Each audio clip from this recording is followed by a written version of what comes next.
The Strangest Man, The Hidden Life of Paul Dirac, Mystic of the Atom, by Graham Farmelo, 2009. The amount of eccentricity in a society has generally been proportional to the amount of genius, mental vigor, and moral courage which it contained. That so few now dare to be eccentric, marks the chief danger of the time. John Stuart Mill, On Liberty, 1869. We are nothing without the work of others, our predecessors, others our teachers, others our contemporaries. Even when, in the measure of our inadequacy and our fullness, new insight and new order are created, we are still nothing without others. Yet we are more. J. Robert Oppenheimer, Reith Lecture, December 20, 1953. Prologue. A good deal of unkindness and selfishness on the part of parents towards children is not generally followed by ill consequences to the parents themselves. They may cast a gloom over their children's lives for many years. Samuel Butler, The Way of All Flesh, 1903. All it took was a single glass of orange juice laced with hydrochloric acid. A few minutes later, it was clear that his digestive problems were due to a chronic deficiency of stomach acid. For months, he had been admitted to hospital every few weeks to be fed vitamins intravenously, but the doctors had no idea why his digestion was so poor. Now, following the orange juice experiment, a laboratory test on the chemical contents of his stomach confirmed the conclusion that his stomach contained far too little acid. The simple prescription of a pill to be taken after every meal ended almost 8 decades of digestive problems. As a result, Kurt Hofer, the friend who suggested the experiment and made the correct diagnosis, became the reluctant health guru to Paul Dirac, one of the most revered and strangest figures in the history of science. Hofer and Dirac both worked at Florida State University but otherwise appeared to have little in common. Hofer, just over 40 years of age, was a top-drawer cell biologist, a spirited raconteur who told all comers of his early family life among Austrian mountain farmers and his moment of cinematic glory as a well-paid extra in The Sound of Music.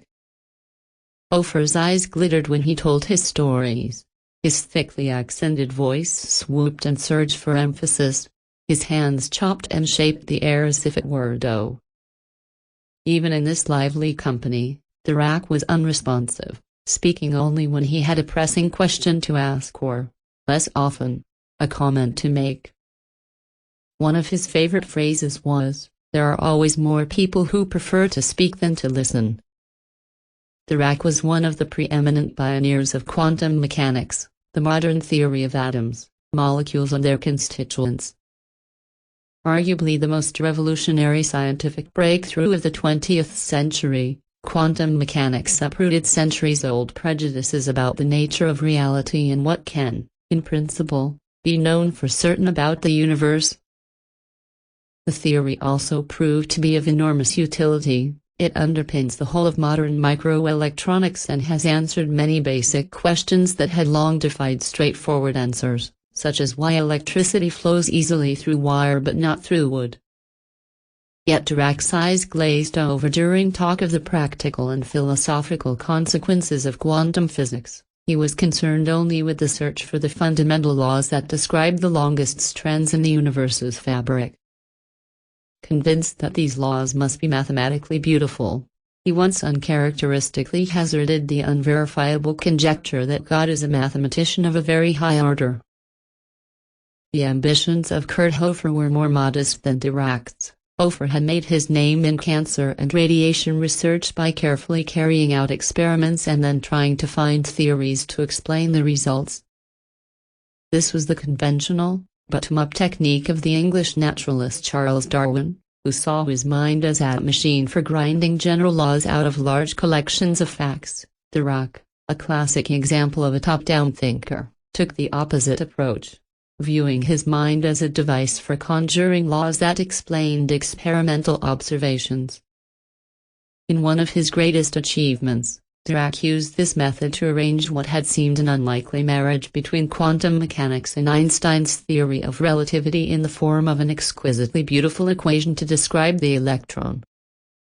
Soon afterwards, with no experimental clues to prompt him, he used his equation to predict the existence of antimatter, previously unknown particles with the same mass as the corresponding particles of matter but with the opposite charge. The success of this prediction is, by wide agreement, one of most outstanding triumphs of theoretical physics. Today, according to the cosmologist's standard theory of the early universe, supported by a wealth of observational evidence, antimatter made up half the material generated at the beginning of the Big Bang. From this perspective, Dirac was the first person to glimpse the other half of the early universe, entirely through the power of reason. Hofer liked to compare Dirac with Darwin, both English, both uncomfortable in the public eye, both responsible for changing the way scientists think about the universe. A decade before, Hofer was amazed when he heard that Dirac was to move from one of the world's leading physics departments, at the University of Cambridge in England, to take up a position at Florida State University, whose physics department was ranked only 83rd in the USA. When the possibility of his appointment was first mooted, there were murmurings among the professors that it was unwise to offer a post to an old man. The objections ended only after the head of department declared at a faculty meeting, to have Dirac here would be like the English faculty recruiting Shakespeare. Around 1978, Hofer and his wife Riddy began to pay visits to the Diracs on most Friday afternoons, to wind down for a couple of hours after the week's work. The Hofers set off from their home near the campus in Tallahassee at about 4:30 p.m. and took the 2-minute walk to 223 Chapel Drive, where the Diracs lived in a modest, single-story house, a few paces from the quiet residential street. At the front of the house was a flat, English-style lawn, planted with a few shrubs and a pindo palm tree. The Hofers were always welcomed warmly by Dirac's smartly dressed wife Nancy, who laughed and joked as she dispensed sherry, nuts and the latest faculty gossip. Dirac was painfully spare and round-shouldered, dressed casually in an open-necked shirt and an old pair of trousers, content to sit and listen to the conversation around him, pausing occasionally to sip his glass of water or ginger ale. The chatter ranged widely from family matters to local politics at the university, and from the earnest utterances of Mrs. Thatcher on the steps of Downing Street to the most recent sermon from Jimmy Carter in the White House garden. Although Dirac was benign and receptive during these conversations, he was so reserved that Hofer often found himself trying to elicit a response from him, a nod or a shake of the head, a few words, anything to make the conversation less one-sided. Just occasionally, Dirac would be moved to contribute a few words about one of his private enthusiasms, Chopin's waltzes, Mickey Mouse and any television special featuring Cher, the brassy chanteuse. During the first 2 years or so of these visits, Dirac showed no sign of wanting to talk about himself or of having any deep feelings, so Hofer was ill-prepared when, one Friday evening in the spring of 1980, Dirac's vacuum-packed emotions burst into the open. I remember it well. It was pretty much like all my other visits except that I was alone, Hofer says. My wife decided not to come as she was tired, heavily pregnant with our first child. At the beginning of the visit, Dirac behaved normally and looked alert and ready to absorb the conversations around him. After the customary pleasantries, the Diracs took Hofer by surprise when they ushered him through the formal front room, where they always talked during their Friday chats, to the less formal family room at the rear of the house, adjoining the kitchen and overlooking the garden. The Diracs' pre-war taste was reflected in the decor of this room, dominated by the wood of the floorboards, the paneling on all 4 walls, and the huge 1920s sideboard covered with framed photographs of Dirac in his prime. A mock Baroque chandelier hung from the ceiling and, on most of the walls, there were paintings with no trace of modernity. As usual, Mansi and Hofer chatted convivially while the frail Dirac sat motionless in his favorite old chair, occasionally looking through the glass sliding doors to the garden. For the first half an hour or so of the conversation, he was, as usual, mute but came vibrantly to life when Mansi happened to mention his distant French ancestors. Dirac corrected one of Mansi's historical facts and began to speak about his family origins and his childhood in Bristol, talking fluently in his quiet, clear voice. Like a well-rehearsed actor, he spoke confidently, in carefully articulated sentences, without pausing or correcting himself. I was startled. For some reason, he had decided to take me into his confidence, Hofer says. I'd never seen him talk so eloquently in private. Dirac described his roots in the rural villages of Bordeaux, in western France, and how his family migrated to the Swiss canton of Valais at the end of the 18th century. It was in Mundy, one of the region's industrial towns, that his father was born. As soon as Dirac began to talk about his father, he became agitated, and he turned away from his wife and Hofer, adjusting his pose so that he was staring straight into the fireplace. Hofer was now looking directly at the profile of the top half of Dirac's body, his hunched shoulders, his high forehead, his straight and upward pointing nose, his white smudge of a mustache. The air conditioning and television were switched off, so the room was silent except for the occasional rumblings of traffic, the barking of neighborhood dogs, the rattling of the lid on the simmering casserole in the kitchen. After spelling out his ancestry with the precision of a genealogist, Dirac reached the part of his story where his father arrived in Bristol, married Dirac's mother and started a family. His language remained simple and direct, but, as he began to talk about his childhood, his voice tightened. Hofer, watching Dirac's silhouette sharpen with the fading of the early evening light, was transfixed.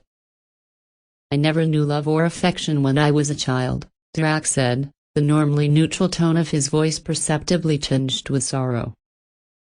One of his main regrets was that he, his brother and younger sister had no social life but spent most of their time indoors.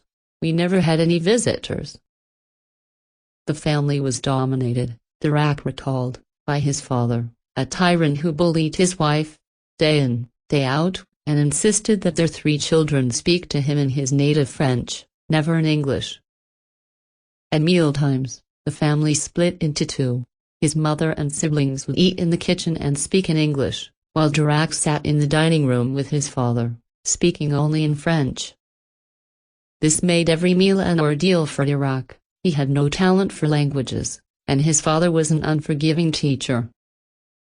Whenever Dirac made a slip, a mispronunciation, a wrongly gendered noun, a botched subjunctive, his father made it a rule to refuse his next request. This caused the young Dirac terrible distress.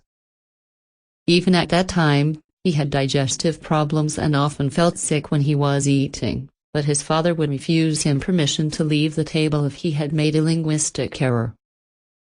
Dirac would then have no option but to sit still and vomit. This did not happen just occasionally, but over and over again, for years.